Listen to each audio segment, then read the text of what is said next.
All right. Hello and welcome to episode 2 of the Community Improvement Fund podcast. As always, I am Davey Smith. And I'm Andrew Smith. And we are the founders of the Community Improvement Fund. Also, brothers, starting out, just want to say, if you're interested in what the Community Improvement Fund is about, you can watch episode 1. We go into it in depth. You can also go to communityimprovementfund.org. That's O-R-G.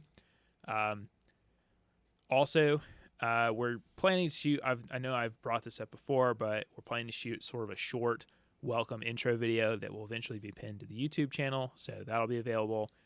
But yeah, also please shoot us any questions you have in emails. We'll definitely bring those up on air. We started this just to raise awareness, let you guys know about who we are. But as always,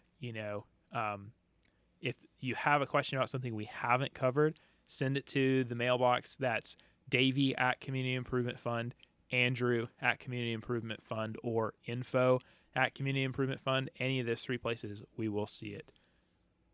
So This is episode 2. Hopefully it looks a little better than episode 1. We got a little table going. We got some chairs, so we're no longer lounging back on the couch. So hopefully it looks a little better, and we will try to continue to make this a little better every time we do it. Yeah, couch angle wasn't too flattering, so I'm hoping myself I look better on this one too. This past weekend? This past Saturday that we had our second trivia night fundraiser. We had it at Ascalon Baptist Church at their fellowship hall instead of the community center this time, and I think that was a pretty good move. It was a really nice venue. We had a really good turnout. I was really happy about the turnout. We sold a lot of hot dogs. We answered a lot of trivia. We raised a good amount of money. So I was really excited about that. Yeah, I know I have some videos and some pictures of the event that will probably need to get posted out on like Facebook and things like that. But yeah, we had a good crowd. I think we had 6 teams. So that's pretty good. That's twice as many as we had in the first one. Yeah. So definitely got some more people coming in. So had a few new faces as well. So that's good. Always trying to sort of expand it. Again, that's an event that's local to us. And so we've talked about it in the past, but we do that so that we can more easily drive turnout. And, the hope being that we can sort of expand it. I think for events like that, we should be able to get even more turnout as we get into like the January months where, it's cold outside. There's not a lot going on. It's after football. Right. No one's watching football. It's not during the holidays. Like, we're probably not going to do one in December just because we know how busy everybody. Like, I probably wouldn't go to anything like that in December. Right. I feel like too, I tend to have something like every weekend around the holidays just because people having holiday parties and just a general. Or like you need to go shopping. Yeah. Because you haven't bought anything. Yeah, weekends definitely at a premium around this time of year. Look for us at the beginning of 2022. We need to do a better job of promoting it. We need to promote it like 3 weeks in advance instead of like just the week before. I did a little bit better job of tagging people on Facebook this time. So we'll definitely promote that on Facebook a little better too next time. So hopefully we can get these if we can get these trivia nights to be pretty big, if we can get some. Do you want to try like better food next time too? I think I'm kind of over hot dogs. Yeah, so we did hot dogs the first 2. Essentially so for those of you that don't know, for those of you that didn't come, the way we do it is $5 to play trivia. We have prizes for first, second, and third place teams. So, and they're pretty good prizes too. We did first round through. First prize was a pretty good gift card donated by our good friends at the Canyon Grill up on Lookout Mountain. Really nice restaurant, really great food. They donated it the first time. Second time, we went and got some Amazon gift cards, and so that was sort of our prizes. We've been doing a dessert for third place. That's been a real crowd pleaser. I think some people were like, I'd rather have the dessert than the gift cards. But so we do that. It's $5 to play, and then we also sell like we did hot dogs. So a hot dog combo, which is a drink, a hot dog, and some chips, for $5. And then you could buy all the stuff separately as well. So yeah, I mean, pretty good turnout. We make most of our money on the concessions. Paying to play kind of just covers the prizes, the cost of prizes, if we can't get them donated. So, it's good. People had a good time. People like the hot dogs, but again, I'm in agreement. I think we would do something a little bit better than hot dogs next time. Even if we had to charge a little bit more for it, I don't think people mind. See, I don't know if I would charge more. I don't know. We can talk about it later, but yeah, I even think pizza would be better than hot dogs. Like some not like cheap, really cheap pizzas, but like nice pizza. Yeah. And like you could even have like pizza sides, like breadsticks and crazy bread and stuff. Yeah. One thing I might want to do too is sort of expand outside of the Lookout Mountain community. We've done the last two there, again, because it's easy for us to drive turnout there. But for something like, I don't know, if we did one in Trenton for like Dade County, I think we could drive our Lookout Mountain crowd to show up in Trenton. So I don't think we would lose anybody there, and I think we could pick some people up in Trenton. Because, I mean, we know a lot of people in Trenton, too, so it's not like they're... Yeah, we're decently connected in Trenton. So I agree. And then, so it's worth reiterating, the reason that we're raising money through these fundraisers is so that we can pay people a monthly check, a guaranteed monthly check. That's why we're in business. We are starting UBI for the Chattanooga area. So the more money that we get, the faster we're going to be able to implement this. We're really ramping up right now to get our first person signed up. We want to start sending somebody a check, and that person could be you. And we do have the offer right now. We are running our first raffle. 250 raffle tickets is what we are offering. You can buy as many as you want. They're $20 a piece, and if at the end your name comes out of that bucket, then you will get $20 a month every month for the rest of your life. Yeah, and that's at Community Improvement Fund/donate. So .org/donate. See the link below. We'll post it below. Also wanted to shout out that we have merchandise that we're now offering. Basically, we got T-shirts, tank tops, cases for your phone, and stickers. And so all that stuff will also be linked below. All profits go to Community Improvement Fund. On these, we're running a pretty thin profit margin. So, like shirts and tank tops, I think are like $20. We're not getting rich off these things. We really just kind of want them out there. So if you want to show your support, by all means, go buy one, wear it around. People ask about it, send them to our website. But this is more of an awareness kind of thing than a fundraiser kind of thing. So, especially if you look at like the stickers, we've got like no profit margin essentially. If you want a sticker to put on your laptop, we're getting them to you as cheap as we can get them to you right now. So by all means, go out and buy some. I've got an order of samples coming for us, so maybe for the next one, we'll be wearing our Community Improvement Fund gear, so you can see how it looks. So excited about that. Yeah, because we definitely want to raise awareness, because I still feel like no one has really heard about us besides the people that have come to trivia night. I've talked to a few people like at work about it, and I've been emailing with some people that we're trying to get some more exposure. But I also, on top of people not knowing about us, the people that I talk to about our company, I feel like they don't know anything about UBI in general. Right. Because I always mention first, I founded a nonprofit organization. And they say, oh, what's it about?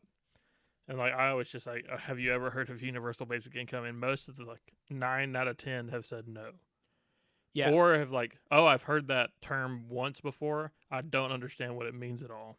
I feel like, again, going back to Andrew Yang's presidential run, that was his, he was a single issue campaigner, basically. And that was the issue he ran on. So he helped to, make people aware of it. But, I mean, there are countries that are, trying it. So it's not like it's a thing he just thought up out of nowhere, and it's only been a thing since, 2016 or whatever it was. So yeah, there have been, plenty of historical figures have supported the universal basic income, namely like Martin Luther King Jr. mentioned it. Even like Milton Friedman, who's not notorious, but he's known for being a conservative economist, and his version of it was a negative income tax, but it was essentially the same thing. Right. So it goes back like he was like mid 20th century. I know when we were first talking about this, there was this quote about it too that kind of stuck with me, and it was like talking about when we were hunter gatherers, like there was nobody owned the berry bushes you were picking from, right? It was free to go pick berries, and you sustained yourself, and the land was free. It was free use. And so I can't remember the exact quote, but maybe we'll dig it up and link it below. But essentially it was like there should be some level of something you get, some level of value you get just for being here, just for being around. A member of the tribe, right? Or a member of the community, the area. Yeah. Yeah. Well, so going off of that, I've heard, and I don't know where this comes from either, but like you're a citizen of Earth, like you're entitled, like all of us are equal shareholders of the Earth while we're here. So like the fact that you can starve to death while food grows naturally on this planet is a crazy concept. Right. Yeah, I saw this picture. It was probably on like Reddit or something a little while ago, and it was a picture of like a monument about the Irish potato famine, and the inscribed on the base of this monument is the quote, "No man should ever starve in a world of plenty." Mm-hmm. And then in the picture, there's like boxes from like a homeless person's bed on the statue, and it's just like crazy imagery, like. Mm-hmm. Like, I don't know, it's nuts to me that you have billionaires going to space, and in the same time you have people like sleeping out in the cold. Like, it's just it's like you live in two different universes, if you're those people. So that's not even like a member of the richest country on earth and a member of the poorest country. Like, those are like two people that were born and raised in the United States have that different experience. Right. There's one that literally built a spaceship and went to space, and the other one is freezing to death on the sidewalk. Right. I mean, like, I even look at like Seattle. Like, Seattle is known for their homeless population and for their like humongous tech scene with all these rich companies and these rich, and like San Francisco. Yeah, Silicon Valley too. And it's just like, how can that happen? Like, how can that be in the same city? You would almost think that it would be worth it would be worth for the billionaires to be selfish to want to solve the homeless problem, like, because you don't want to live in a city where there are homeless people. Like, it doesn't do anything for you. It doesn't make you feel better about yourself seeing those people on the sidewalk, And it wouldn't take much, honestly, to build some tiny houses for people and get them on their feet. So one of the things that at least in San Francisco, I don't know as much about Seattle, but you talked about like building tiny houses. There's like a housing crunch.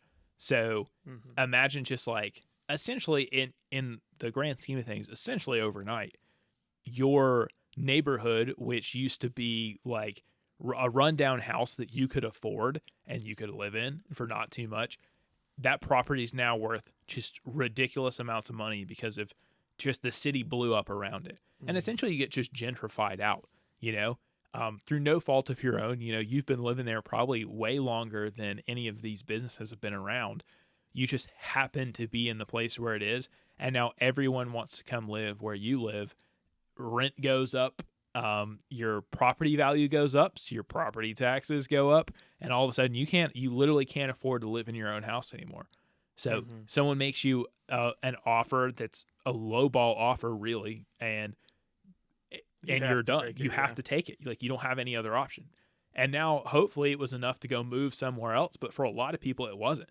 And so a lot of people are like, well, I'm going to take it because I don't have any other choice, but I really can't buy anything else. And I mean, I'm telling you, homelessness is a lot closer than a lot of people think. Yeah, I mean, and God forbid, like, coronavirus happens and your company lays you off or, asks you to not come in for a few weeks or something. Because if you miss a month's worth of work and miss a house payment or something, it's hard to get caught up.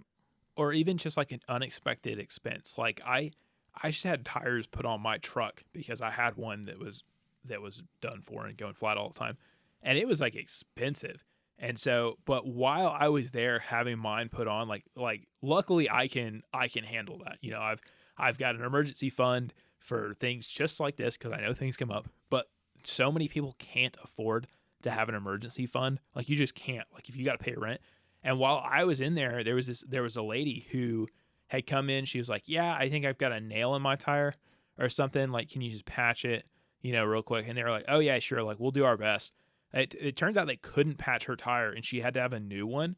And she was literally like I don't have the money to pay for this, which is, I mean, that's a real thing for like you have like they can't put the tire back on your car, like right. Your car is. I mean, they will, but they will if you have to, but eventually, it got worked out. I won't go into details just for privacy and stuff, but it got worked out, and so. But I mean, that's just something that like if suddenly my car is unusable, and it might think if it's worse than a tire, Yeah, and then you can't go to work, and then you're not getting paid, and then you miss a house payment, and now you're on the sidewalk. Right. I mean, it's getting wintertime outside, your porch ices over, you trip and break your leg.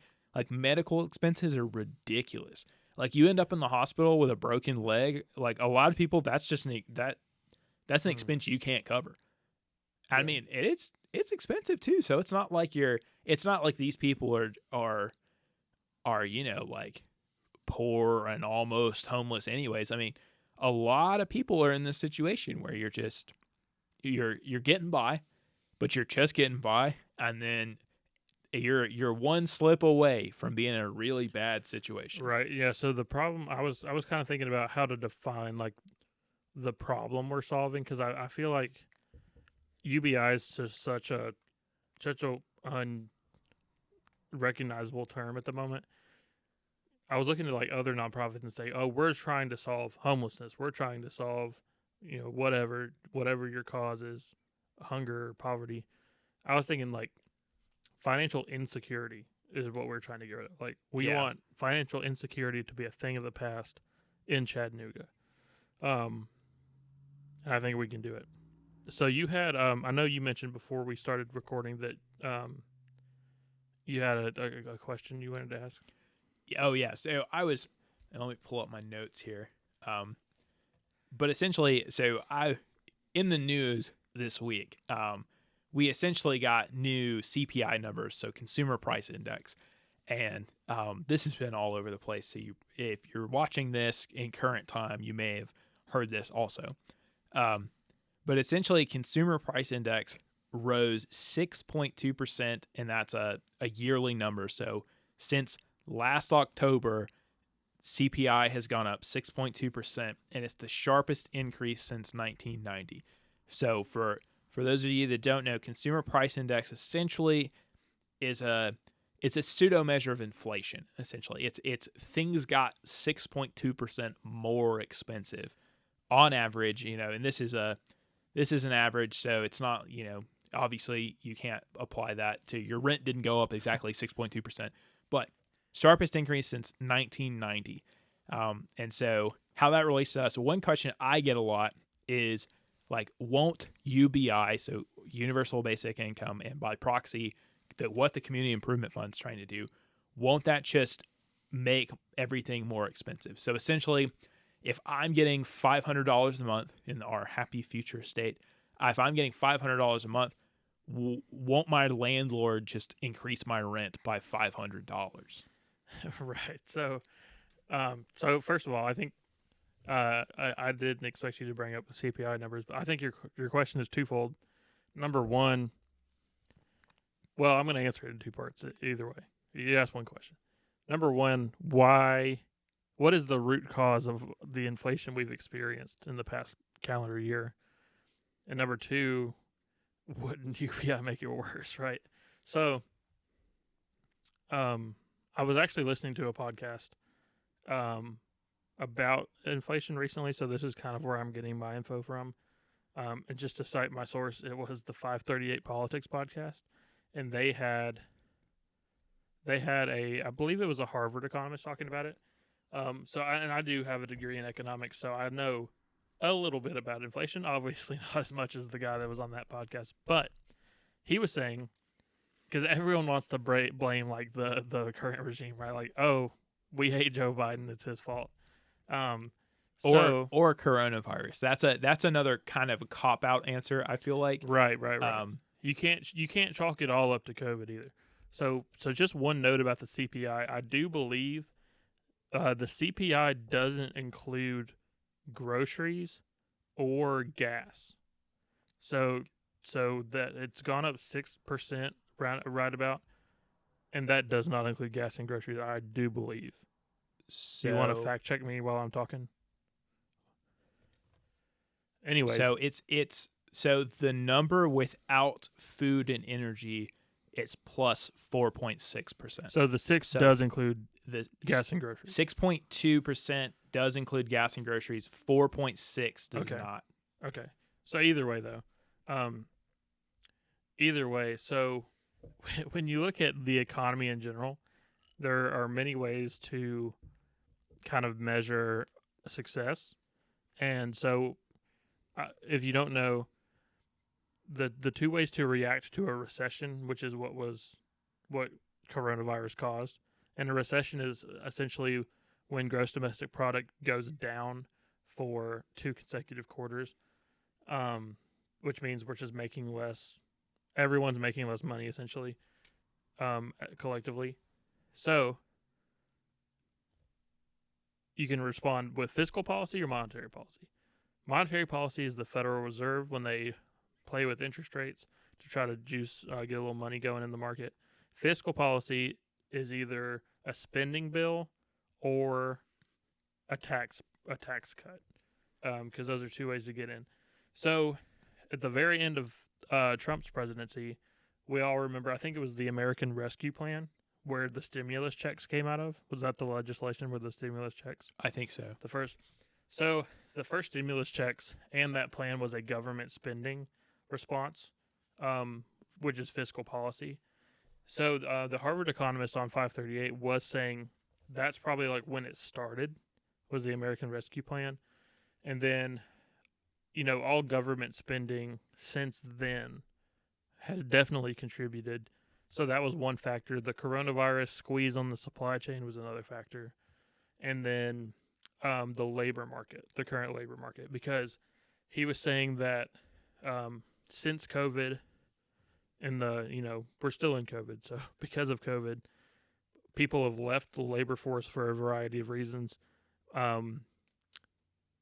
An older population of like people in their 60s and 70s said like, hey, I'm not going back to work after this. Maybe people got a taste of like not working so much and they liked it.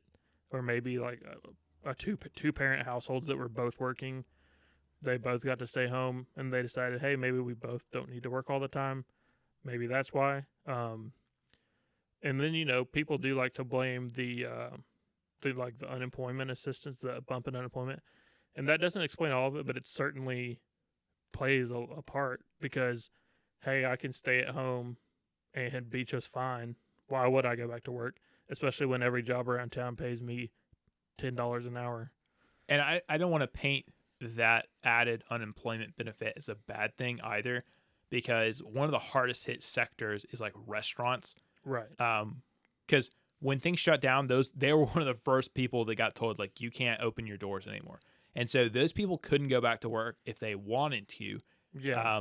One of the big things I see people complain about today, I don't want to go too much of a tangent, but I see people complain about like, man, restaurants can't find workers.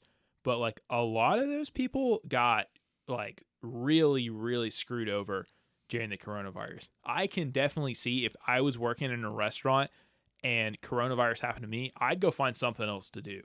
Like, I think that's a perfectly fair response. Right. Yeah, people found other jobs because they had to, and now you're not just going to leave that job to go back to your restaurant job. Because working in a restaurant is not that fun. It's fun. I mean, it's fine, but it's stressful. It is stressful. It's very stressful. It's hard work. Like, you never get to sit. Like, you never get downtime at all in a restaurant. Anyways, we're back on track. So the UBI problem. Yes. Does UPI cause inflation? So my answer for you is that there have been plenty of real world scenarios where people have gotten cash transfers, whether it's for a significant period of time or like a 6-month experiment. Countries have done it, cities have done it, and sometimes they're targeted, sometimes they're not.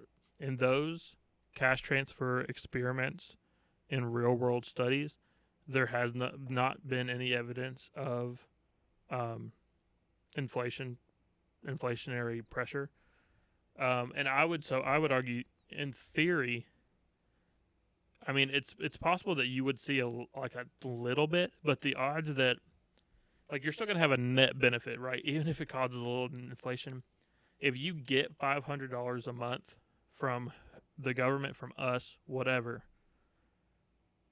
you're not gonna spend. Like, tell me how that would cause you to spend $500 more in goods. Like, you're gonna spend. Are you gonna spend $200 more at the grocery store because of that? I don't. No way. Right. There's no way. Yeah. The other thing I want to bring up is that we don't have to print money to give it to you. We don't have to do.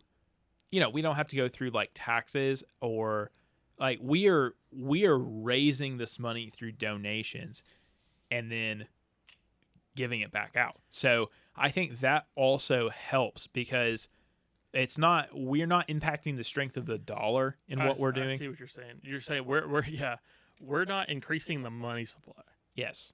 We are diverting the money supply. Yes. And I mean, I don't want to act like we're Robin Hood, we're going to take money from the rich people and give it to the poor people. That's not what's happening. We're essentially just creating a unified source where a community can pay itself back, essentially. It's because what we're essentially doing is everyone who donates to us, you're investing with us, and you're going to get a dividend from it. That's not exactly how it works. That's a way to think about it. But that's a good way to think about it. So you could just as easily, instead of paying into our raffle, you could just as easily put $5,000 in the bank for yourself, invest it, and pull money out. I mean, this is what people do every day for their retirement funds. So now you may be asking, well, why would I not just do that? And I think the biggest answer there is because you're not already doing it. You should be doing it anyway. Yeah, one, you should be doing that anyways. If you're not, please go do that for yourself in some form or fashion. Just take a piece of your paycheck, put it away. But anyways, that's not the point. When we do it, because we are a 501c3 nonprofit company, your donation to us, we can invest it, and we essentially have a tax leveraged investment. And so we are able to get more out of the money we invest than you would, because you're paying higher taxes on it. So again, it's still a good idea for you to do this for yourself. It's just a better idea if you have $5,000 you're looking to throw somewhere. Buy all of our raffle tickets for a raffle. We'll put you in. We will send you a check every month for $20 minimum. So I would also say that the tax advantage is a good point. It's definitely not the only reason why doing it with us is better than doing it. Number one, because in the long run, we will be able to reach people that are unable to do it for themselves. So if you were giving money to us, you could do it selfishly and help yourself, but you're also helping, the community at large. And even, I want to point out, even if you do it for yourself selfishly, you still help the community at large, because you're increasing the size of the fund that then can be used, to help other people. So, because there is natural growth, yes. And once that money all generates a new $5,000, then we can add somebody else. Right. And it should snowball. Like, anybody that's like paying attention to us, like, don't get discouraged if like this first couple of people takes us a while like to get going. Like if it takes us a while to add somebody and like our next person, it's okay. Like we knew going in that like the first person that we add is going to be the hardest one. The second one's going to be the second hardest one. Like it's going to get easier as we go. It really is going to snowball. You just got to hang in there, and if you're really worried about it, then just give us more money, because that's all we need really is money. Yeah, and we're fully aware too that there's probably not that many people watching this episode, at least when it's new. Yeah, right now. Our first podcast didn't have that many viewers when it was brand new. Our first episode.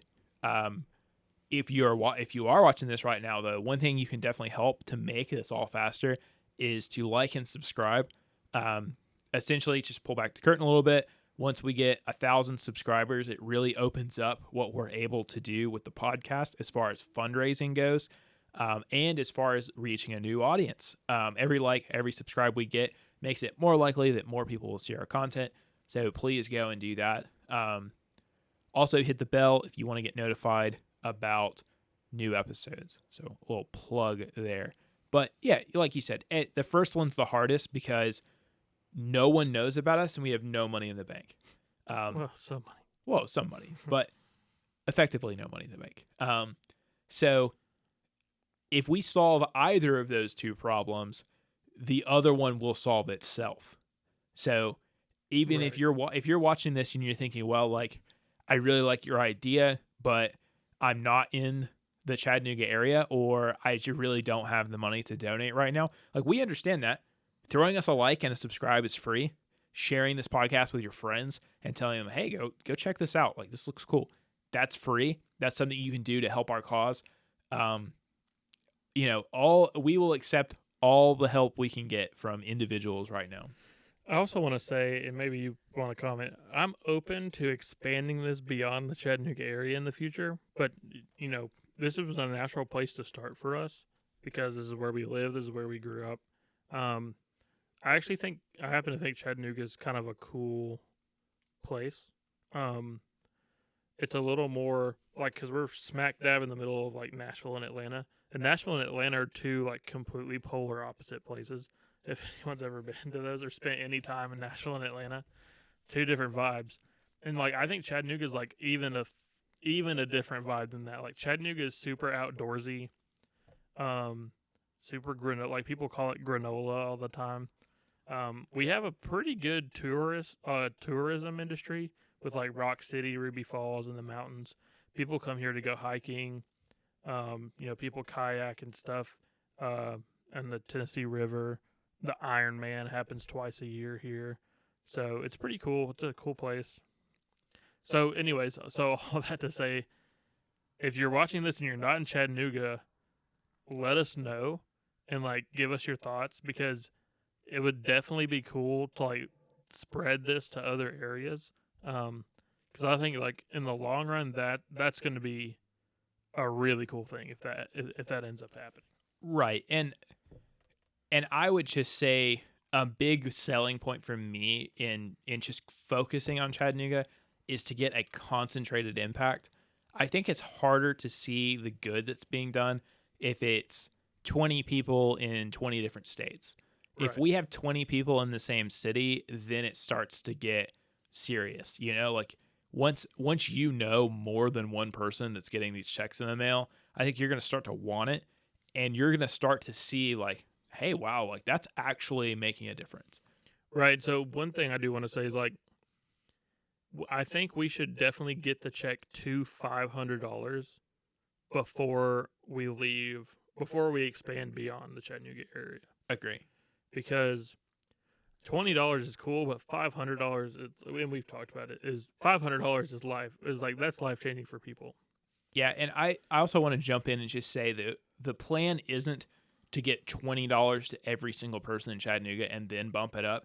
Because, that's unrealistic. We're a relatively small population center compared to Atlanta or Nashville, but there's still a lot of people in the area. So $20 for everybody, and we've done the numbers before. It's a lot of money.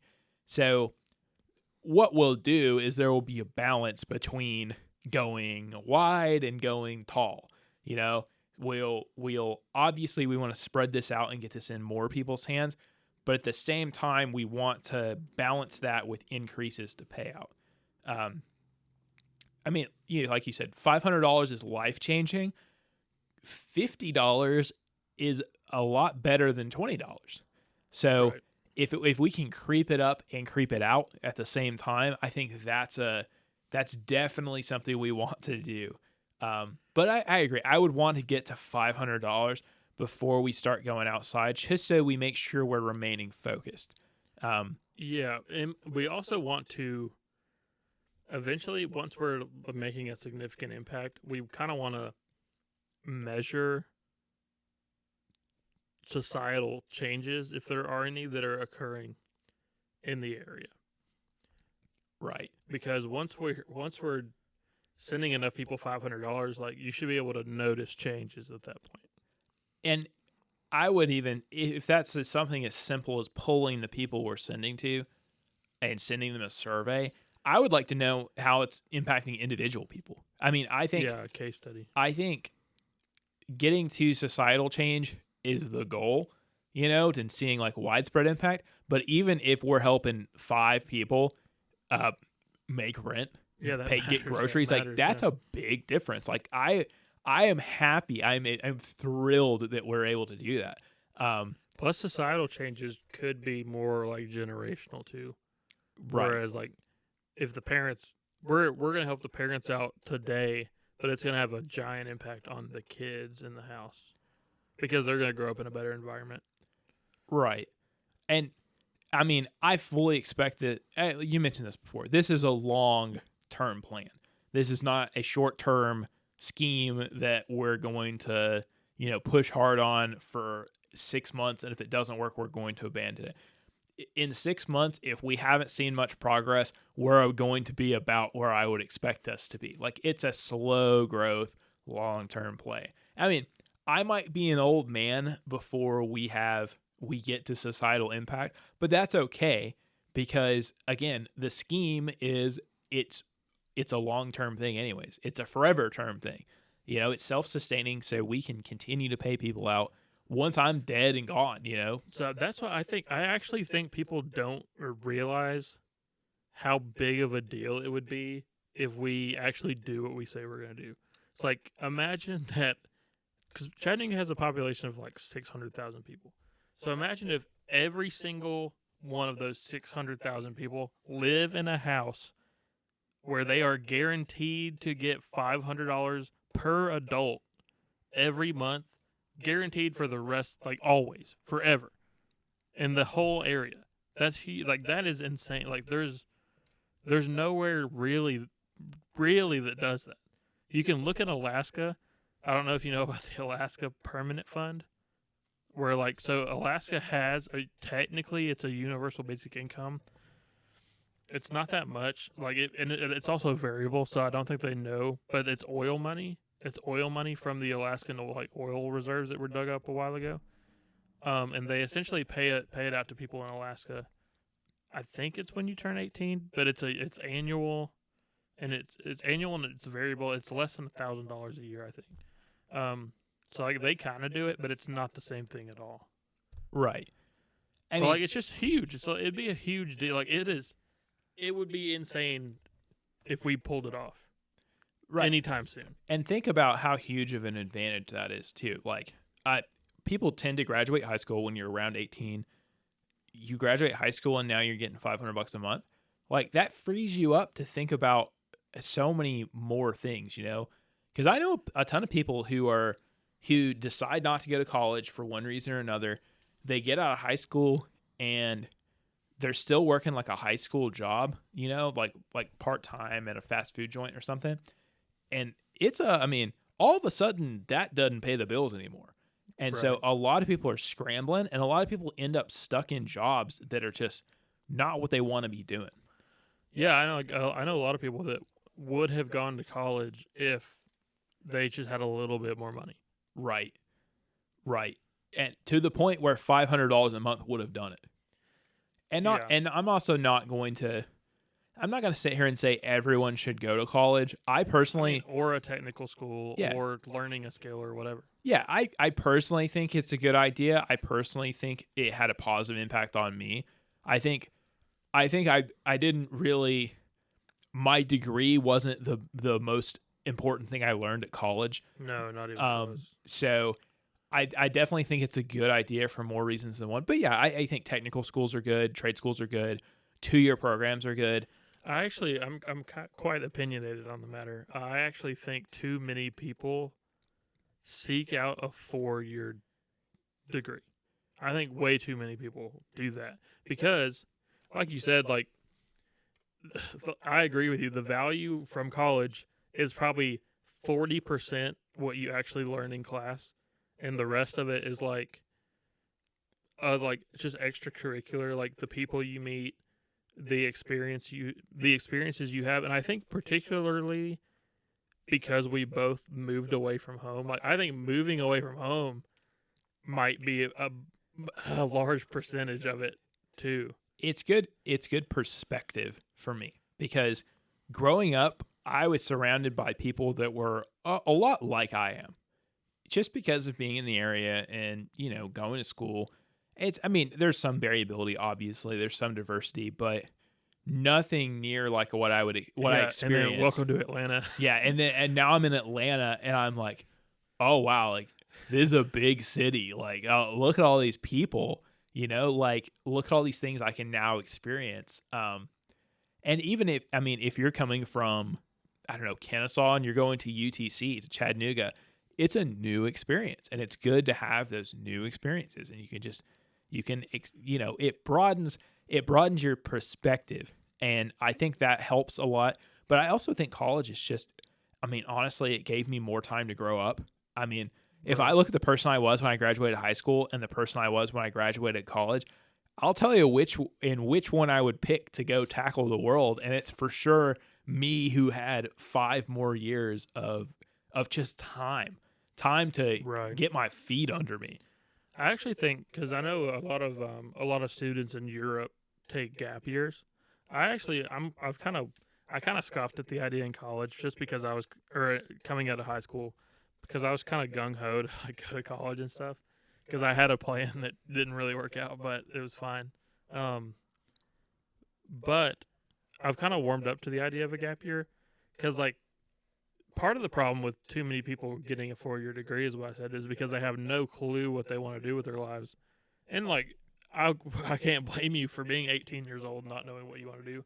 So it wouldn't hurt to, even if you don't travel, because not everyone can travel, just go, I don't know, do something you think you might want to do for a year and just be like an intern or an apprentice, or just go part-time something for a year. See if you like that. If you do, then go to class, sign up for it. Yeah, and I think too, a lot of people, me included, pick a college major based on this was going to make me a lot of money. Yeah, sure. So it's just a little bit about me. I started out as a mechanical engineer, went to Georgia Tech. Originally, actually, when I was in high school, I wanted to be an English major and wanted to be a writer. I enjoyed the literature and writing. Thought I can't make any money doing that, so I need to do something else. I was also good at math, so I said, I'll go be an engineer. They make a lot of money. Ended up in Georgia Tech, and turns out I am not a good engineer at all. Physics was just not it for me, and that was going to be the rest of my time. So essentially about halfway through college, I stumbled into this required computer science class, and it was just basic coding for engineers. And I was like, oh, wow, I really like this. I really like writing computer code. I really like programming. And it turns out I was pretty good at it too. I was not doing so hot in my classes until I got to that class, and I'm acing it. And I'm thinking, man, this is it. And so I literally switched majors, basically pulled a U-turn, and just it worked out for me, essentially. I found something I really like to do. I found something I'm good at, I enjoy. And so don't expect to know that at 18 years old, and don't expect, like, I found it completely by accident. Before I took that class, I had never written a line of code. When I switched majors in my computer science 101 or whatever it was, they asked who in here has written code before. I swear everyone in my class except for me raised their hand. And that's okay. I mean, I made it out. I'm doing great. So I think it just hits you. And to go back to my original point, though, I on a tangent.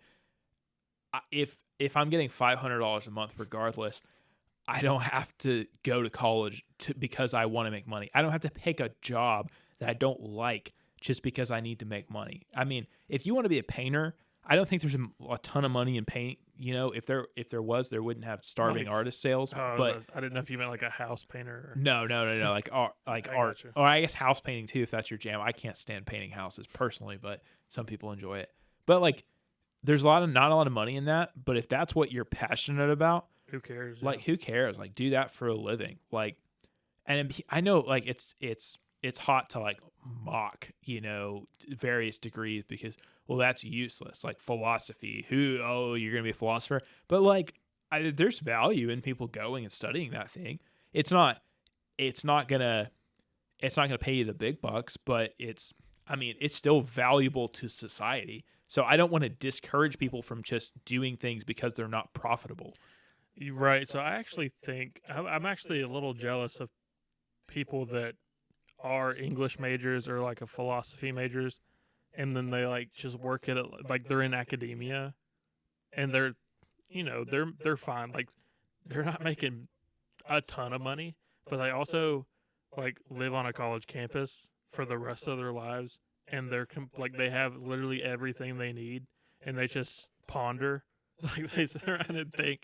They think about philosophy, or they write leisurely for a living, and they're like, that's who wouldn't want to do that, right? If you enjoy writing, I'll sit around and write and make $40,000 a year. Who cares?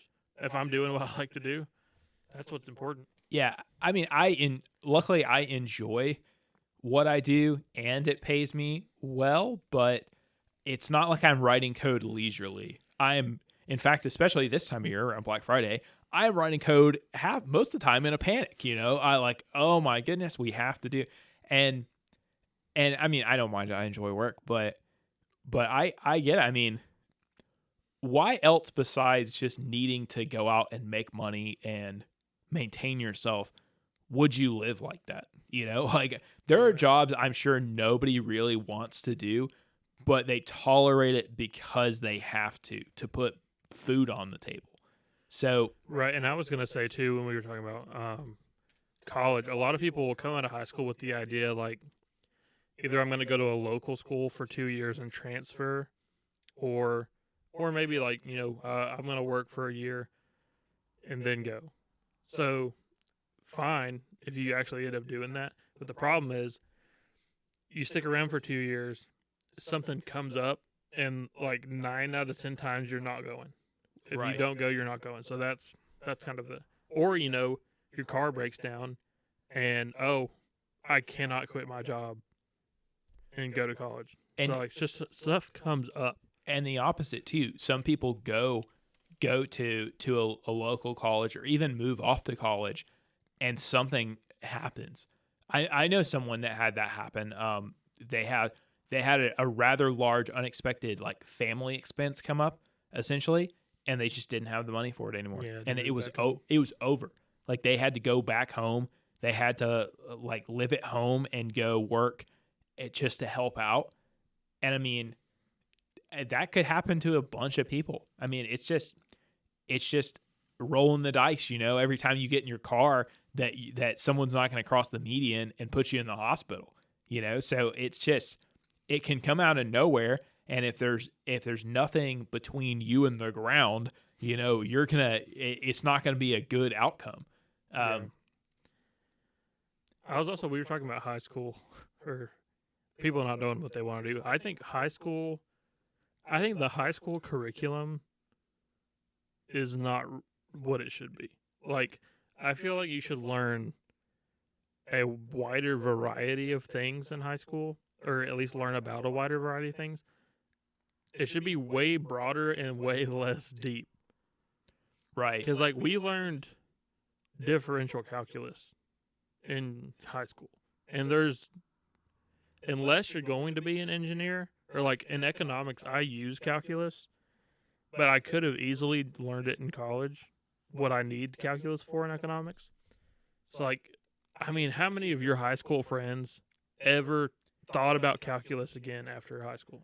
Right. And even to a different extent, I had to go all the way through Calc 3, which is like double integration in school, and I've never used it. On the job. Yeah, in college. In college, I had to learn that level of math, and I've never used it.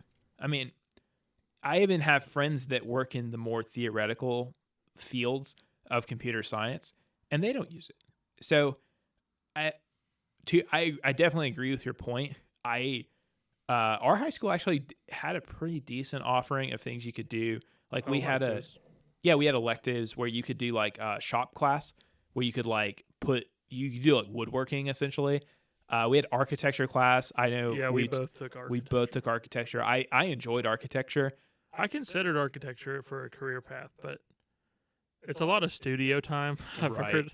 I don't know if I could handle that. I had a friend who was an architect in college, and about 3 years in, I stopped seeing her. Like she disappeared, and she was just in the studio all the time. Yeah. She also had to get carpal tunnel surgery after her senior year from drafting. Like, and that's in college. You got a whole career ahead of you of that. Yeah, that's rough. But yeah, I mean, I agree. I think it's really hard to get that exposure though, even in high school. But I don't know. It's a hard problem to solve. It's a hard problem to solve without saying like, I don't know, because you don't want to be like, you don't want to point to a kid and be like, hey, buddy, you're not cut out for a 4-year, like, you don't want to drag anybody down. But you also need to, I don't know, it's almost like they just need people, like a student should be able to say, I know that calculus is not in my future, or even like intermediate level math, like, is not in my future. So I need to learn other things. Like, I just need to learn about other things. Almost even like cooking, like have like a chef, like cooking class, mechanic, like let's go work on a car class. Because like those are fine. Like being a chef, how cool is that? Did you ever learn how to cook anything in high school? No. Or were you exposed? Like, how would you know? Well, I mean, I worked in a restaurant, besides, like, but yes. If we hadn't worked at the restaurant, we wouldn't have been exposed. And what if your passion is cooking and you didn't know? To play devil's advocate a little bit, though, there are some unsexy things that people do need to be exposed to. Because, okay, so the one I always hear is, well, why don't they teach you how to do your taxes in high school? Well, what they teach you in high school, if you're learning, and hopefully they teach you this in high school, is how to follow instructions. And true, yeah. If I can follow instructions, I can do my taxes, and I can also bake a cake from the back of a box. And I can get from one place to another using Google Maps. And so I think there are some things that are not sexy that you still need to learn to do. I would say following instructions, probability is a big one. Yeah, that's important. I see people all the time that do not understand that. And if you don't understand probability, you're putting yourself at a pretty big disadvantage for like a risk aversion, because you just don't understand. You don't understand your odds. So that's a big one. There was another one I was just thinking of. Oh, and then like logical reasoning. Like the scientific method, I think gets taught, but I never realized, or I realized way too late that like I should be applying the scientific method to nearly everything. Absolutely, yeah. So okay, I agree with that. So yes, you absolutely need to know how to follow instructions. Science, I mean, the science class might be the most important one, because what people need to learn is that there are universal laws that cannot be argued with. Yes. Or at least, like, this is the best thing we've got, like, theories. Like, this is the best theory we have. Like, I don't care what you think. Like, I don't care what anyone has told you, really. Like, the laws of physics, like, the laws of thermodynamics, you can't argue with them, you know? Or like Newton's laws. And the basic understanding of that to a lot of people, it probably seems like, why do I need to know that that gravity is 9.8 meters per second? Like why should I care about things like that? And I think too many people, when they think of science class that you had in high school, they think we learned about weather and we dissected frogs. But like science is like the basis of fact, essentially. And there are, like you mentioned earlier, there are like some absolute truths out there, or at least, you know, as far as we know. And really, those, you can't really mess with those. And if you're aware of what those kind of things are, sniffing out the nonsense gets a lot easier in life. And there's a lot of people out there that are pushing nonsense. Like, it's not it, and some of it's not so easy to deal with. Like, I heard someone recently say, like, oh, well, everybody's saying, you know, something. I don't want to get into it, but something.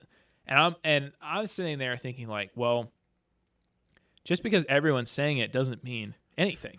You know, I honestly, I don't really care what everyone's saying. If there's not some fact behind it, if there's not some source you can cite, it doesn't really mean anything.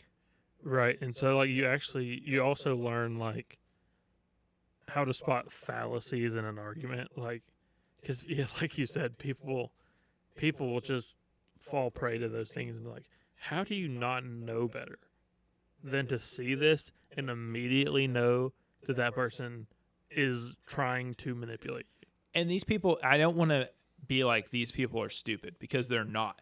There are intelligent people who fall for these things, and it's easy to do because that's what it's designed to do, right? It's designed to manipulate you. It's designed to make you think a certain way, and if you're not careful, you can fall into it.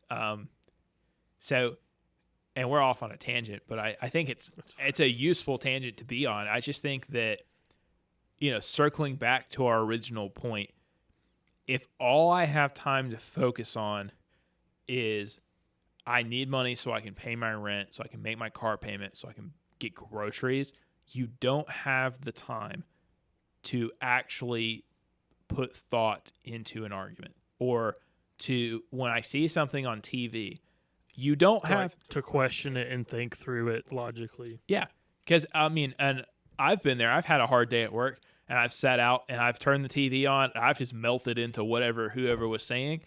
And it's really easy to just parrot that back out the next day when somebody says something. You're like, oh, I heard that. Oh, yeah, I heard them talking about that. And it's an easy trap to fall into. And I think having that financial security, you can one, not work so hard, not work yourself to death, essentially. No exaggeration.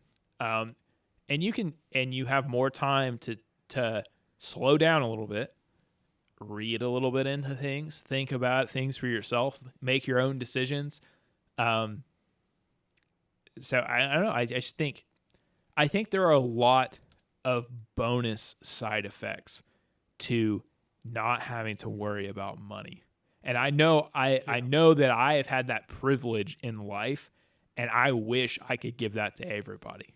Like, everyone, every single person, I wish could that's what do we're that. trying to do. Yeah, I mean, that's what we're trying to do. But I just, it can't be overstated how much of a benefit and how much of an advantage that is to have.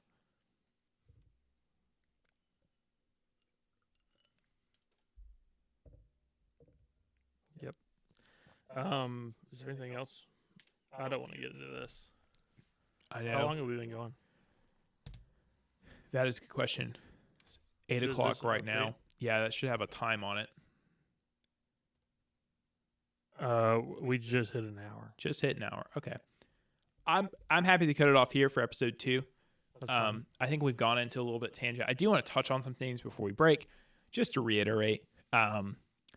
If you have questions about Community Improvement Fund, have questions about what we're doing, shoot us an email. Davey@communityimprovementfund.org. That's DAV as in Victor, EY, at communityimprovementfund.org. Andrew@communityimprovementfund.org. info@communityimprovementfund.org. We will check the mail before every podcast and respond to any letters that we deem appropriate. Again, we will leave the donation link and the merchandise link underneath. Again, go buy a t-shirt if you want to support us, wear it around. Buy stickers. We got stickers for the cheapest thing is we've got. Buy a sticker, stick it on your laptop, stick it on your, whatever you want. When people ask about it, send them over to us, communityimprovementfund.org. Selling raffle tickets, $20 gets you a spot, gets you a 1 in 250 chance at getting $20 minimum for the rest of your natural life.